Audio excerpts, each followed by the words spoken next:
처음에 15분간 내가 딱 집중할 수 있는 시간에 이 사람이 나를 만족을 시켜주면은 되게 그 면접이 부드럽고 행복해. 그런데 자기소개를 하라 그러는데 거기에 대해서 후보자가 이야기를 하는데 아니 이건 그냥 이력서에 있는 거 그냥 읽으면 되는 거잖아. 내가 왜 이 사람한테 이 이야기를 들어야 되지? 이거 그냥 타임 컨슈밍이야 라고 한다면은 그 면접이 되게嗨，大家好，我是 Karen。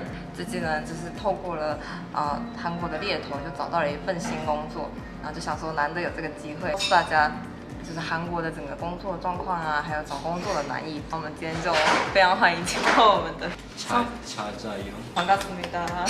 반갑습니다.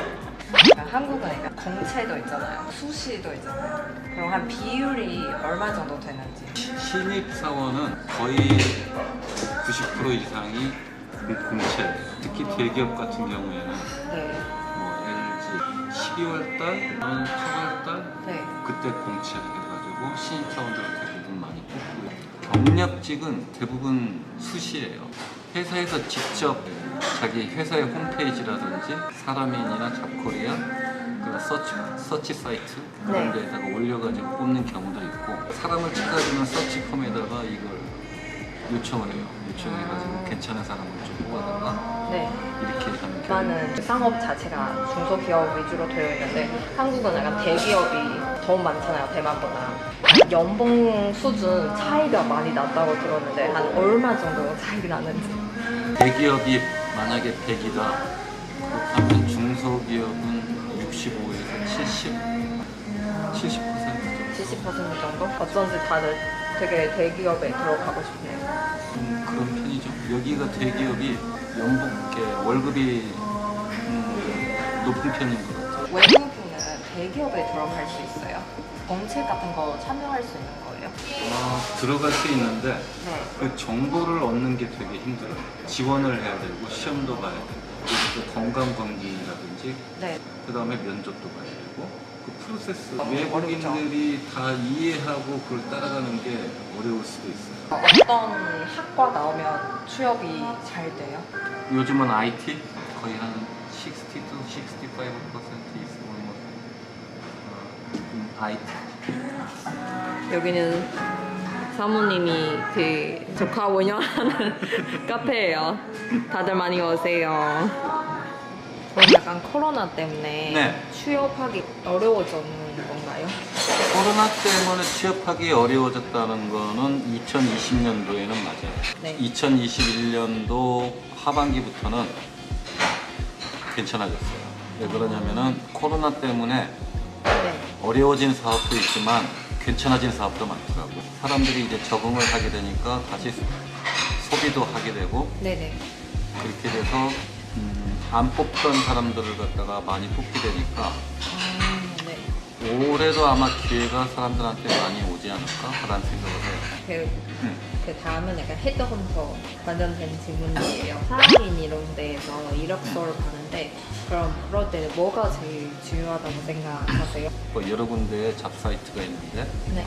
거기에 자기의 이력서 경력을 네. 자세하게 써주는 게 좋아요. 그 일 중에서 내가 찾고 있는 사람이 이런 사람이 있는데 그 사람 그것들이 노출이 안 돼가지고 못 찾는 경우가 많아요. 처음에 유관영님을 찾을 때 내가 한 2주 동안 못 찾은 이유가 네.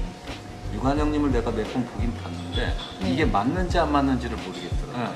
이 이력서가 너무 간단하니까 이 사람한테 도움이 될까? 아니면은 안 되면은 떨어지면은 괜히 노력만 하고 이것이 안 되는 경우가 많으니까 나는 괜찮은 사람을 갖다가 추천을 해서 그 사람이 기회를 갖다가 기회로 만들어주고 싶지 기회를 실패로 만들어주고 싶지는 않거든요. 그 이력서 내용이 너무 간단하게 들어가 있으면은 네. 이 사람을 내가 추천을 할까 말까를 되게 고민을 해요. 제가 약간 최대한 모든 경력 그리고 자기소개 다 올리는 그렇지. 거 제일 좋은 거죠. 가장 좋죠. 어떤 회사는 그 헤드헌터 분한테 그 채용 이런 거 맡기나요? 채용을 이렇게 헤드헌터한테 맡기면 나중에 비용이 들어가니까 그래가지고 보통 작은 회사보다는 큰 회사들이 많이 맡기죠. 아 진짜요? 예.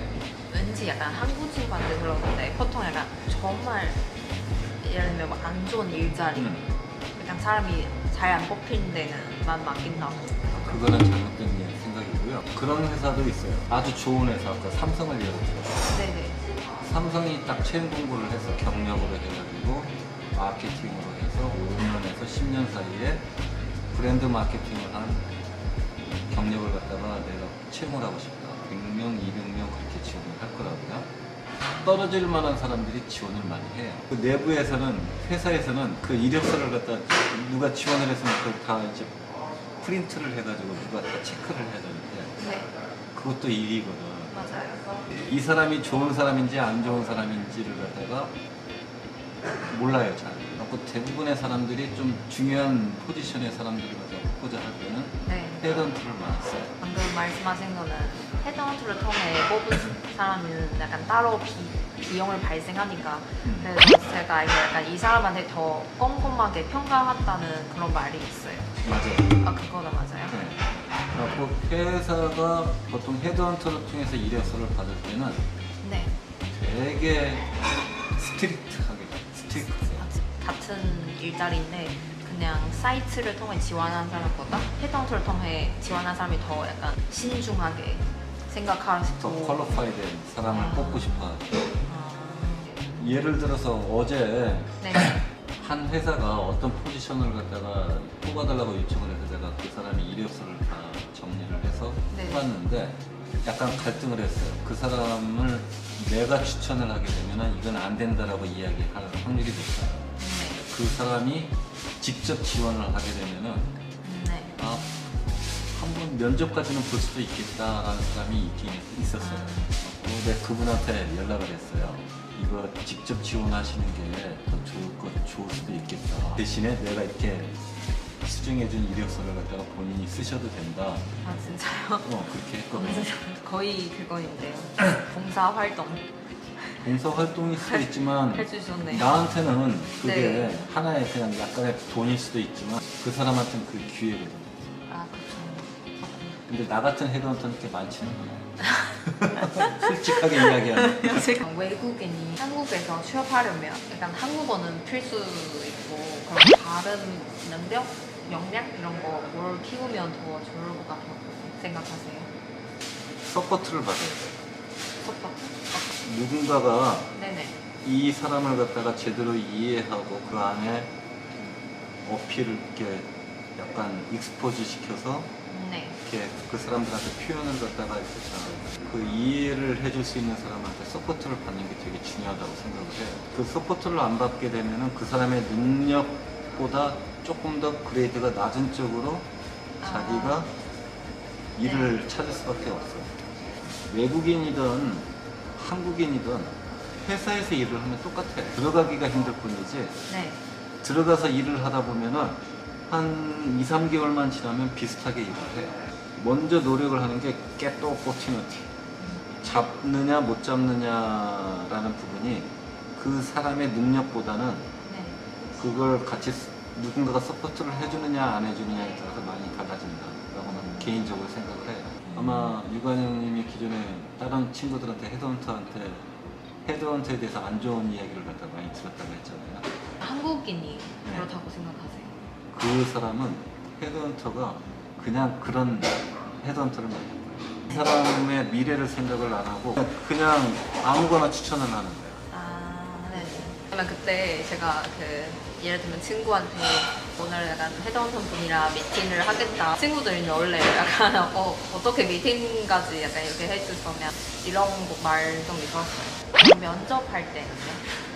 면접할 때는 그것도 처음이 중요해요. 저기 셀프 인트로덕션 자기소개에 대해 특히 강조를 많이 했잖아요. 저기 유관영님은 후보자니까 후보자도 거기에 가서 면접을 갖다가 해야 되고 면접 준비를 해야 되고 시간을 많이 써요. 그런데 면접관도 마찬가지예요. 네. 면접관도 자기의 워킹 아워 중에서 어떤 특별한 시간을 빼가지고 그 시간을 갖다가 들어가야 돼요. 면접은 보통 3회? 네. 예, 이렇게 보잖아요. 네. 그러면은 유관영님이 만약에 1시간을 쓴다 그러면은 그 사람은 1시간씩 해갖고 2시간, 3시간을 쓰는 거예요. 내가 이 면접을 이 사람하고 면접 봤을 때 가치를 느끼게 만드는 가치 있는 시간이냐 가치가 없는 시간이냐라는 걸 갖다가 이 면접관도 판단을 해요. 처음에 15분간 내가 딱 집중할 수 있는 시간에 이 사람이 나를 만족을 시켜주면은 되게 그 면접이 부드럽고 행복해. 그런데 자기소개를 하라 그러는데 거기에 대해서 후보자가 이야기를 하는데 아니 이건 그냥 이력서에 있는 거 그냥 읽으면 되는 거잖아. 내가 왜 이 사람한테 이 이야기를 들어야 되지? 이거 그냥 타임 컨슈밍이야 라고 한다면은 그 면접이 되게 나는 후보자니까 이 나를 면접을 보는 그 사람들을 갖다가 가치 있게 만들어주는 거 그게 면접에서의 가장 중요한 거 아닌가라는 생각을 해요. 예전에 저도 약간 면접관으로서 많이 가는데 거의 자기소개 부분에서 판단을 할 수 있을 것 같아요. 맞아요. 이 사람이 같이 일할 수 있는 맞아요. 사람인지 아닌지. 처음에 이 사람이 이야기를 한 게 5분 동안에 내가 이 사람에 대해서 정보를 갖다가 한 80%를 얻었어요. 그러면 나머지 시간 동안은 질문하는 사람들이 되게 자유로운 거야. 네. 이것도 질문할 수 있고 저것도 질문할 네네네. 수 있고 저것도 질문할 수 있고. 그럼 자기소개를 어떻게 해야 조금 더 약간 인상 좋게 남길 수 있을까요? 내가 어떤 경력을 가지고 있고 그리고 내가 퍼스널리 네. 어떤 스트롱 포인트가 있고 나는 어떤 일을 했고 어떤 일을 했고 어떤 일을 했고 어떤 일을 했고가 아니고 네. 나는 어떤 회사에서 일을 갖다가 이런 일을 했었는데 일을 하면서 나의 이런 부분들을 갖다가 조금 더 능력을 개발을 시켰습니다. 비슷한 것 같지만 틀려요. 아, 네. 이제 제가 준비한 질문 다 물어봤어요. 오늘 너무 감사했습니다. 이럴 건 처음이죠, 약간. 처음에 후보자가 회사를 붙어서 그 다음에 인터뷰 하자는 거. 아무튼 감사합니다.